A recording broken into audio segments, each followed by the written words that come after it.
Hello students, मैं आर्यन गुप्ता स्वागत करता हूं आपका इस वीडियो में, जिसमें हम लोग कर रहे हैं क्लास 12th फिजिक्स पार्ट 1 की कंप्लीट तैयारी। इसमें हम लोग अभी चैप्टर 1 कंप्लीट कर रहे हैं। चैप्टर 1 में हम लोगों ने लास्ट क्लास में गाउस नियम के अनुप्रयोग का एक मोस्ट इंपॉर्टेंट डेरिवेशन देखा था। आज की इस क्लास में हम लोग गाउस नियम के ही अनुप्रयोग में एक और डेरिवेशन आप लोगों के लिए लेकर आए हैं। ये वाला जो डेरिवेशन है, ये पिछली बोर्ड परीक्षा 2024 में, यूपी बोर्ड एग्जाम 2024 में पूछा गया था। बहुत ही इंपॉर्टेंट डेरिवेशन है। वीडियो देखने के बाद अगर आप लोग इसका पीडीएफ चाहते हैं तो पीडीएफ आपको हमारे टेलीग्राम चैनल पर मिल जाएगा। आप लोग वहां से जाके इसका पीडीएफ बिल्कुल फ्री डाउनलोड कर सकते हैं। उसका कोई भी चार्ज आप लोगों को नहीं देना होगा। तो चलिए शुरू करते हैं आज की अपनी क्लास। बच्चों, जो कुछ भी फिगर में मैं आपको यहाँ फिगर बनाऊंगा सबसे पहले, उसके बाद एग्जाम में फिगर का माना भी लिखना होता है। ठीक है, तो माना मैं आपको बोल दूंगा, वो आप लोग अगर चाहे तो एग्जाम में लिख सकते हैं। अगर लिखेंगे तो मतलब डेरिवेशन में आपको पूरा नंबर मिलता है। ठीक है, तो इसलिए पूरा डेरिवेशन, कंप्लीट डेरिवेशन कैसे किया जाएगा वो भी मैं आपको यहाँ पर सिखा रहा हूँ। ठीक है, तो चलिए शुरू करते हैं आज की अपनी क्लास। डेरिवेशन का नाम है आवेश की अनंत समतल चादर। चादर को सीट भी बोलते हैं, कभी कभी एग्जाम में सीट के नाम से आता है, तो आप लोग कंफ्यूज मत होइएगा। ठीक है, तो आवेश की अनंत समतल चादर के कारण वैद्युत क्षेत्र की तीव्रता। ठीक है, तो सबसे पहले हम मान लेते हैं कि माना एक अनंत एक समान धनावेशित समतल चादर, हम यहाँ मान लेते हैं कि माना एक समतल आवेशित चादर है। ठीक, एक चादर बना लेंगे यहाँ पर, और ये चादर जो है अनंत है, अनंत विस्तार की है। ठीक, तो आप ऐसे कर लीजिए। ठीक है, ये ऐसे थोड़ा बना लीजिए जिससे लगे कि हाँ ये अनंत तक है। अनंत विस्तार की हम मान लेते हैं, माना एक अनंत विस्तार की एक समान धनावेशित समतल चादर है। ठीक है, एक समान धनावेशित समतल चादर है जिस पर एक समान धनावेशित, हमने क्या लिखा, एक समान धनावेशित है, तो इस पर धन आवेश हम एक समान वितरित कर देते हैं। देखिए आप लोग,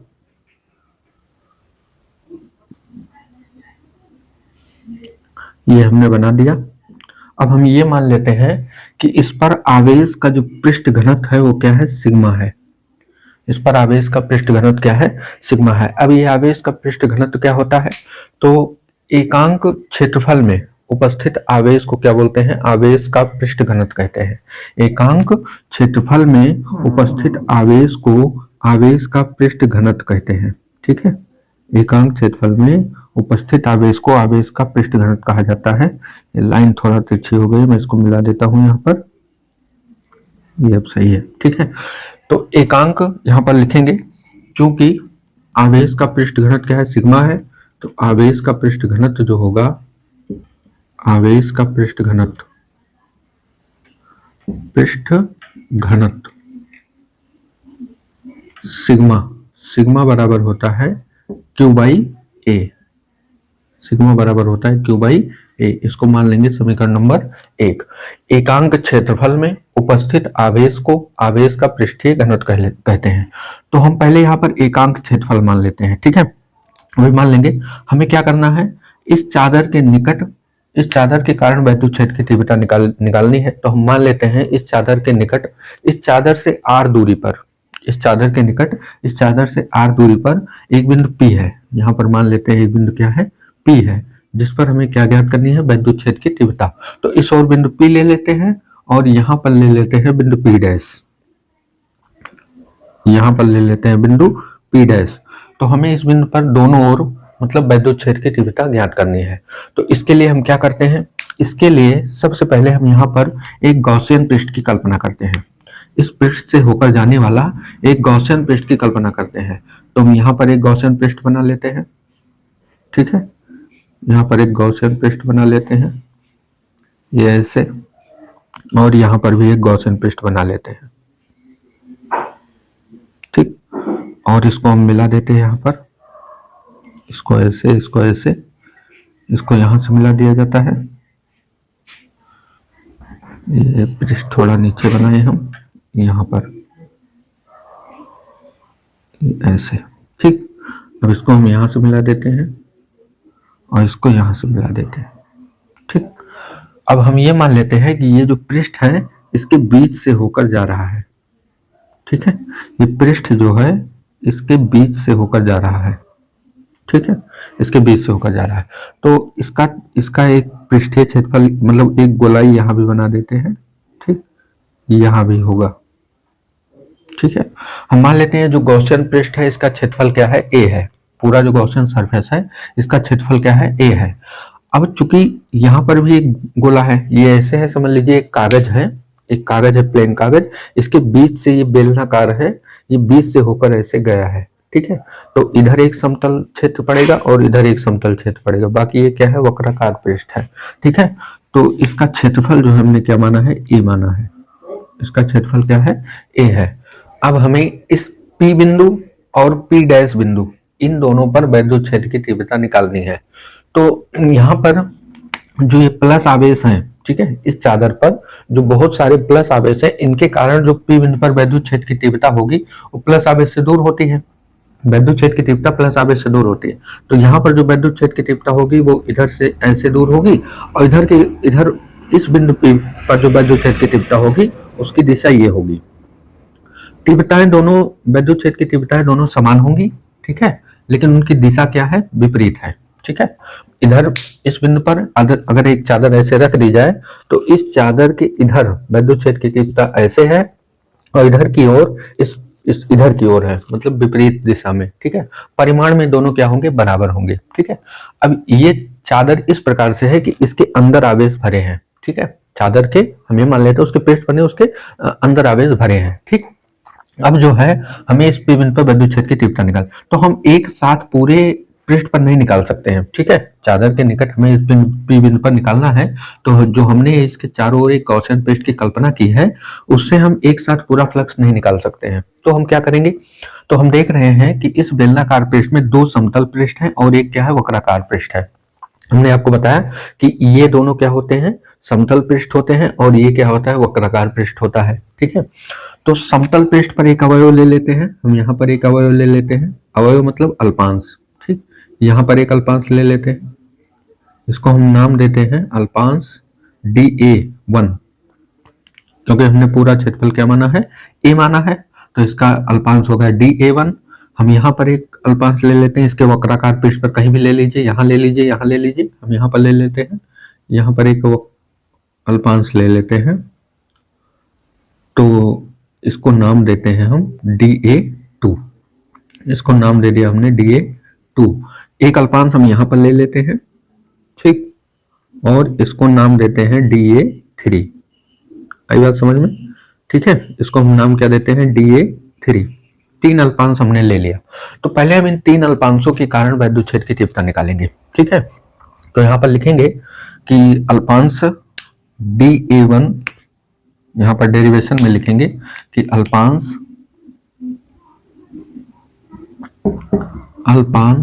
dA1 कामा dA2 व dA3 के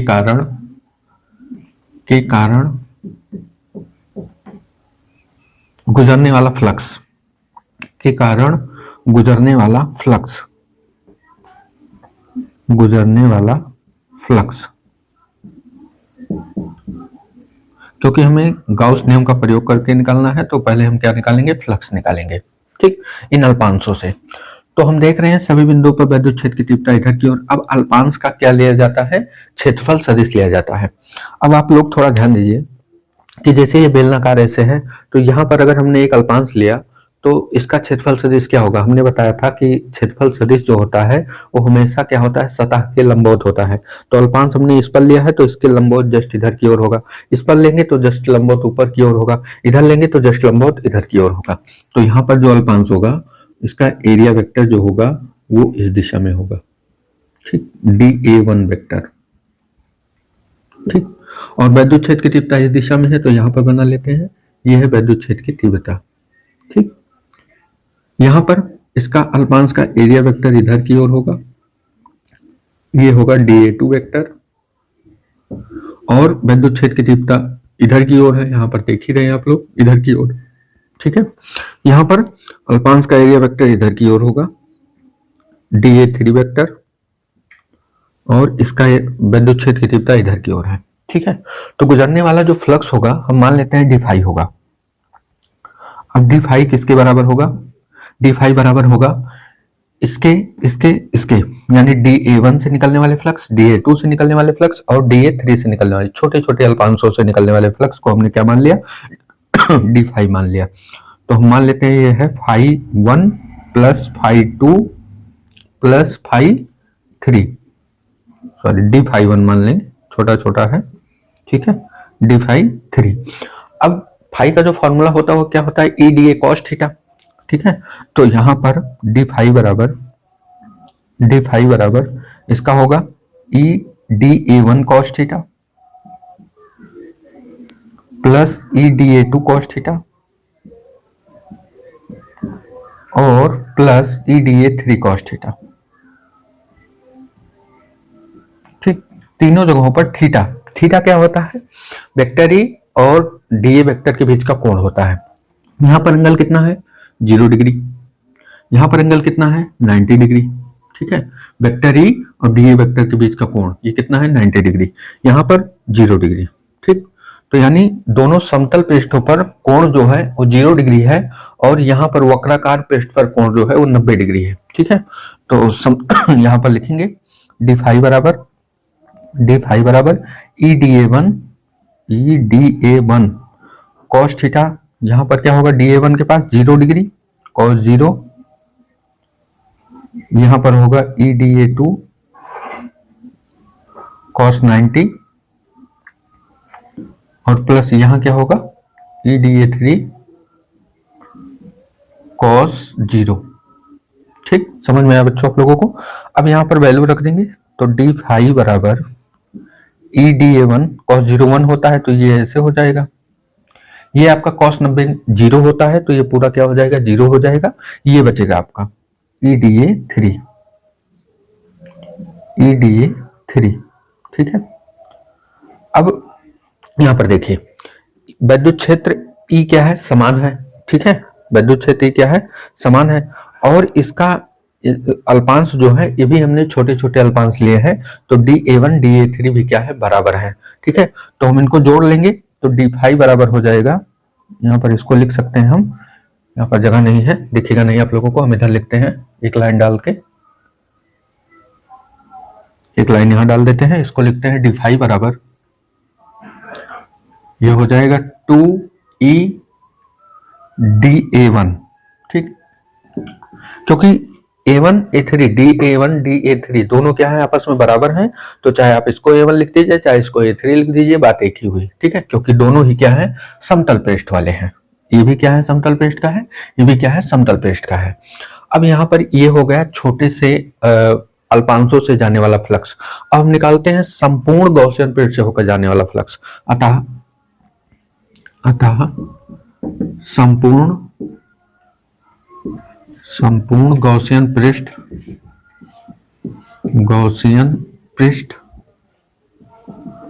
से होकर जाने वाला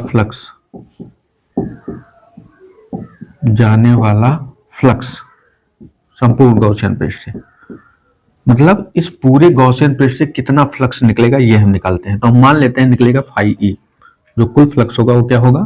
फाई ई होगा। अब कुल फ्लक्स किसके बराबर होगा? अगर हम इसके छोटे छोटे अवयव को जोड़ दें, इसके छोटे छोटे अवयव को जोड़ दें, इसके छोटे छोटे अवयव, लेकिन ये तो cos 90, ये तो 0 है, यहां से निकल ही नहीं रहा है फ्लक्स, तो फ्लक्स इधर से निकल रहा है, इधर से निकल रहा है, तो इसके पूरे पृष्ठ के अवयव को जोड़ दें और इसके पूरे पृष्ठ के अवयव को जोड़ दें, दोनों को हम जोड़ दें तो कुल फ्लक्स हो जाएगा। तो यहाँ पर हम लिखते हैं, जोड़ने के लिए हम कौन सा मेथड करते हैं? इंटीग्रेशन डी फाई का इंटीग्रेशन। तो फाई ई बराबर हो जाएगा आपका इंटीग्रेशन, और इसकी वैल्यू ये है 2e डी ए वन। आई बात समझ में? अब यहां पर देखिए 2 तो कांस्टेंट है ही, और ई क्या है? विद्युत क्षेत्र है, जो कि क्या है? हर जगह समान है, केवल दिशाएं विपरीत है, इधर यहाँ पर है, इधर यहाँ पर, लेकिन परिमाण में क्या है? समान है। तो हम इसको बाहर कर लेते हैं, तो फाई ई बराबर हो जाएगा 2e बाहर कर लेते हैं, इंटीग्रेशन किसका करेंगे? डी ए वन का, ठीक। अब इंटीग्रेशन डी ए वन एक छोटे से अल्पांश का, मतलब इस पृष्ठ के छोटे से अल्पांश का अगर हम समाकलन कर रहे हैं तो समाकलन करने पे क्या आएगा? पूरा पृष्ठ आएगा, और पूरे पृष्ठ का क्षेत्रफल क्या है? हमने यहाँ पर ए मान रखा है, ठीक है। तो हम लिखेंगे यहाँ पर, इसकी जगह पर ए लिख देंगे, तो फाई ई बराबर हो जाएगा 2EA। अगर आप लोग चाहें तो यहाँ पर लिख सकते हैं ब्रैकेट में, चूंकि इंटीग्रेशन dA1 बराबर क्या है, A है। ठीक, अब A क्या है, इस पृष्ठ का क्या है, क्षेत्रफल है। ठीक है, इस पृष्ठ का क्या है, क्षेत्रफल। इसकी वैल्यू हम लोग अभी रखते हैं। ठीक है, अभी बाद में रख देंगे। पहले अब लगाते हैं गॉस की प्रमेय। अब गॉस की प्रमेय से अब इसको मान लेंगे समीकरण नंबर 2, यहाँ पर लिख लीजिए आप लोग। समीकरण 1 यहाँ पर है, समीकरण 2 यहाँ पर है। अब गॉस की प्रमेय से, गॉस की प्रमेय से, गॉस की प्रमेय से, गॉस की प्रमेय क्या कहती है, फाई ई बराबर क्यू अंदर वाला कुल आवेश और बटे, ठीक है, एप्सिलॉन नॉट। अंदर वाला कुल आवेश लेते हैं और बटे एप्सिलॉन नॉट। और ये जो हमने सिग्मा निकाला है, ये एकांक पृष्ठ में जितना कुल आवेश है, ये भी एकांक पृष्ठ के अंदर जितना कुल आवेश है वो है। ठीक है, अब जो है इसको मान लेते हैं समीकरण नंबर 3। ठीक, अब हम क्या करेंगे, ये जो हमारे गॉसियन पृष्ठ से फ्लक्स आया है इसको, और ये जो गॉस की प्रमेय लगा के फ्लक्स आया है, ये इन दोनों फ्लक्स को हम क्या कर देते हैं, बराबर कर देते हैं। ठीक है, इन दोनों फ्लक्स को हम क्या करेंगे, बराबर करेंगे। आप लोगों को इतना समझ में, पहले हम यहाँ पर जगह नहीं है। ठीक है, आप लोग इतना अगर लिखना चाहे, स्क्रीनशॉट लेना चाहे तो ले लीजिए। फिर हम थोड़ा इधर कहीं इरेज करके फिर जो है इसको निकालते हैं डेरिवेशन। इधर थोड़ा हम इरेज करेंगे इसको। ठीक है, आप लोग इतना स्क्रीनशॉट ले लीजिए।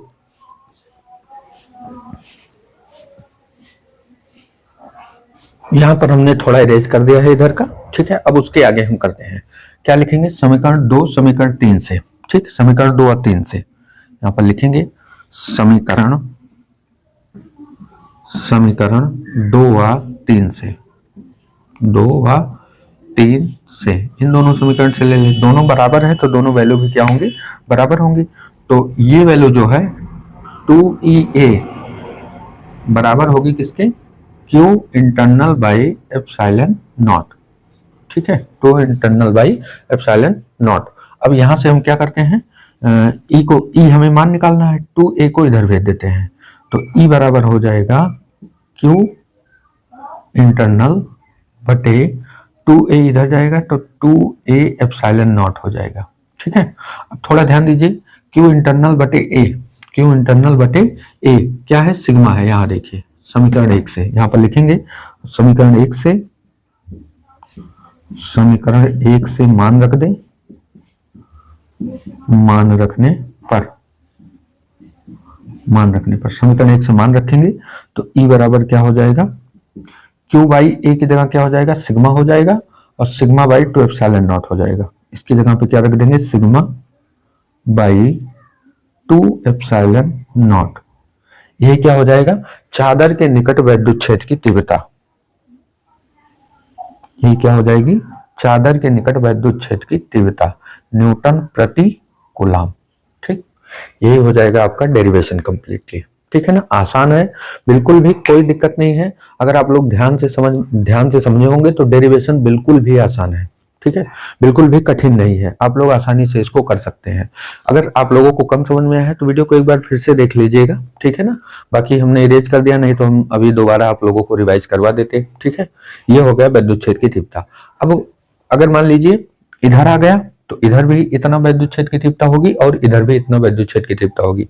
केवल इधर की ओर दोनों ओर दिशाएं क्या है, विपरीत है। परिमाण ये आया है, ये परिमाण क्या होगा, समान होगा। ठीक है, अब मान लीजिए इसी में अगर ऋण आवेश कंडीशन बना दे कि अगर ऋण आवेश है तो ऋण आवेश के लिए क्या करेंगे, ऋण आवेश के कारण विद्युत, अगर मान लीजिए कोई ऋण आवेश आ गया, जैसे एक प्लेट आ गई ऐसे, ठीक है, एक प्लेट आ गई और इस पर क्या है, एक समान ऋण आवेशित है, इसमें ऋण आवेश है। तो ऋण आवेश के कारण जो विद्युत क्षेत्र की तीव्रता होती है वो ऋण आवेश की ओर होती है। अगर इस बिंदु पर हमें निकालना है तो इस बिंदु पर इसकी ओर होगी, अगर इस बिंदु पर निकालना है तो इस बिंदु पर इसकी ओर होगी। बाकी फार्मूला यही होगा। ठीक है, फार्मूला यही होगा, सिग्मा बाई 2 एप्सिलॉन नॉट, लेकिन वो प्लेट की ओर हो जाएगी। तो लेकिन यहाँ पर विद्युत क्षेत्र की तीव्रता क्या लिखेंगे, ये क्या है, प्लेट से दूर है। प्लेट बोले या सीट बोले, सीट से दूर की ओर। ठीक, सीट से दूर की ओर। ठीक, दूसरी बात, हमने ये जो इसके सीट से आर दूरी पर जो ये बिंदु P लिया था, तो यहाँ पर तो कहीं आर का मान आया नहीं फॉर्मूले में, ठीक, आर का मान आया नहीं। इसका मतलब वैद्युत क्षेत्र की तीव्रता का मान आर पर निर्भर नहीं करता है, ठीक है। इस पर आप कहीं भी निकालेंगे, इसके चारों ओर, इसके निकट कहीं भी निकालेंगे, चादर के निकट चारों ओर कहीं भी निकालेंगे वैद्युत क्षेत्र, तो सब जगह वैद्युत क्षेत्र क्या होगा, एक समान होगा, ठीक है। तो अगर आप लोग इसको भी लिखना चाहें तो लिख सकते हैं कि चादर के निकट, यहाँ पर हम लिख देते हैं इसको रेज करके, एक नोट पॉइंट बना के यहाँ बॉक्स में हम लिख देते हैं। आप लोग देखिए, एक बॉक्स यहाँ बना लेते हैं और यहाँ पर लिख देते हैं, ठीक है। नोट पॉइंट करके लिख लीजिएगा आप लोग, चादर के निकट, चादर के निकट चारों ओर, के निकट चारों ओर, चारों ओर वैद्युत क्षेत्र की तीव्रता, वैद्युत क्षेत्र की तीव्रता, की तीव्रता E बराबर सिग्मा बाई 2 एप्सिलॉन नॉट, यही होगा, ठीक है। क्योंकि इस फार्मूले में R नहीं आया है, ठीक है। अगर R आया होता तो वैद्युत क्षेत्र E का मान R पर निर्भर करता, ठीक। क्योंकि इस फार्मूले में R है ही नहीं, तो इसलिए R पर निर्भर नहीं करता है। आप कहीं भी निकालेंगे तो हर जगह वैद्युत क्षेत्र की तीव्रता यही आएगा। बहुत ही इंपॉर्टेंट डेरिवेशन है। अगर ये डेरिवेशन आया तो आया, नहीं तो इस पर न्यूमेरिकल बहुत अच्छे न्यूमेरिकल आते हैं, ठीक है, बहुत अच्छे न्यूमेरिकल आते हैं। तो मतलब जो है ये गॉस की प्रमेय हम लोगों ने खत्म कर लिया। अभी जब हम लोग सारा डेरिवेशन कंप्लीट कर लेंगे तो मैं जब आपको न्यूमेरिकल वाली क्लास लेकर आऊंगा तो उसमें इसके मोस्ट इंपॉर्टेंट न्यूमेरिकल भी आप लोगों को बताऊंगा, ठीक है ना। तो आप लोग पहले इतना स्क्रीनशॉट ले लीजिए। ये तो आपका ये वाला जो डेरिवेशन है ये कंप्लीट हो गया, ठीक है। अब इसमें और कुछ नहीं लिखना है, बस इतना अगर आप लोग लिख देते हैं तो अगर 5 नंबर में आता है, मैं बोल रहा हूँ पूरा 5 नंबर आप लोगों को मिलेगा। क्योंकि प्यारे बच्चों, साइंस और मैथ ऐसा सब्जेक्ट है कि इसमें आपका नंबर नहीं कटता है, ठीक है। तो एक एक वर्ड जो भी मैंने बोला है इसका माना लिख लीजिएगा। सबसे पहले माना लिखने के बाद आवेश का पृष्ठ घनत्व इतना है, इसको लिख लीजिएगा। उसके बाद फिर इस पे जो तीनों के कारण, जो अल्पांशों के कारण वैद्युत फ्लक्स है उसको निकाल लेना, ठीक है। उसके बाद फिर संपूर्ण गॉसियन पृष्ठ से जाने वाला फ्लक्स निकाल लीजिएगा। उसके बाद फिर गॉस की प्रमेय लगाइएगा। फिक्स पैटर्न है, जितने भी अनुप्रयोग है, 4-5 अनुप्रयोग इसके हैं, हमने आपको पढ़ाया है। अगर आप लोगों ने देखा नहीं है तो फिजिक्स फर्स्ट पार्ट का हमने पूरी फिजिक्स पढ़ा दी है, आप लोग वहां से अगर देखना चाहें तो 5 डेरिवेशन हमने कराया है, ठीक है। लेकिन ये चल रहा है इंपॉर्टेंट क्लास का डेरिवेशन, इंपॉर्टेंट क्लास मतलब जो बोर्ड एग्जाम की तैयारी हम आप लोगों को करवा रहे हैं वो सेशन चल रहा है, इसलिए हम इसको दोबारा से आपको करवाए हैं, ठीक है। तो इन दोनों को हम क्या कर देंगे, बराबर करेंगे, और बराबर करेंगे यहां से वैद्युत क्षेत्र का मान निकाल लेंगे, ठीक है ना। फिक्स पैटर्न है, 5 अनुप्रयोग में यही काम हम लोग करते हैं, ठीक है। तो आप लोग 1-2 डेरिवेशन ध्यान से समझ लीजिए, उसके बाद केवल मेथड देख लीजिए कैसे क्या करना है, पूरा दिमाग में बैठ जाएगा। अगर आप लोग रटेंगे तो आप लोगों को कॉम्प्लिकेटेड लगेगा, ठीक है। लेकिन आप लोगों को रटना नहीं है, केवल समझना है, ठीक। आप लोग इतना स्क्रीनशॉट ले लीजिए, फिर आगे देखते हैं हम लोग।